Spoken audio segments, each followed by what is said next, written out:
In this video, I'm going to show you real quick how to reset the oil life on a 2021 Honda Accord.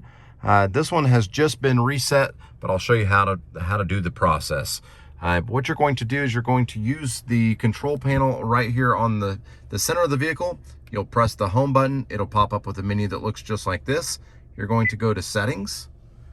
Then you're going to go to vehicle settings.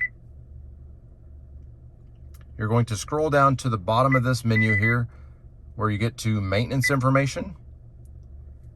Select reset items, engine oil, and to reset the engine oil, you will just press the reset button.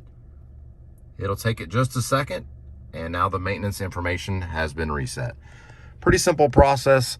If you thought this video was helpful, please give it a like, comment with any comments, and subscribe to help us make more videos just like this. Thanks for watching.